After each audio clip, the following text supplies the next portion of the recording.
ڕووداوی گیان لە دەستدانی مامۆستایکی ئاینی بە خۆی و هاوسەر و دوو منداڵی کاردانەوەی زۆر دروست دەکات و هەزاران کەس هاوخەمی خۆیان ڕادەگەێنن. دوێنێ لە ڕووداوێکی سەختی هاتوچۆدا لەسەر ڕێگای پێنجوێن سلێمانی مامۆستایکی ئاینی و سێ لە ئەندامانی خێزانەکەی بەیەکەوە گیان لەدەست دەدەن. مامۆستا ئیبراهیم سەرسوراوی ئەو مامۆستا ئاینیە کە تووشی ئەو ڕووداوە بووە کە لە ئەنجامدا هاوسەرەکەی و دوو لە منداڵەکانی گیانیان لەدەستداوە. هەردووای ئەم ڕووداوە دڵتەزێنە لە چۆرە کۆمەڵاتیەکان کاردانەوەی زۆری بە دوای خۆی داهێنا و هەزاران کەس لە سەرتاسەری هەرێمی کوردستان هاوخەمی و پرسی خۆیان ڕادەگەێنن. ئەمڕۆژ لە پرسەنامەیەکدا یەکێتی زانایانی ئاینی ئیسلام کۆچی دوایی ئەو مامۆستایان ڕاگەیاند و نووسیویانە.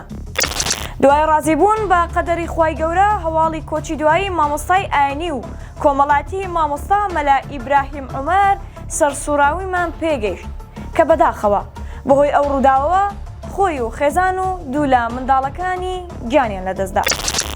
یەکێتی زانایانی ئاینی ئیسلام پرسە و سەرخۆشی خۆی لە کەسوکاری ئەو مامۆستا ئاینی کردووە و نووسیویانە. داواکاری لە خوای گەورە سەبر و ئارامیتان پێ ببەخشێت و جێگای مامۆستا و هاوسەر و منداڵەکانی بەهەشتی بەرین بێت.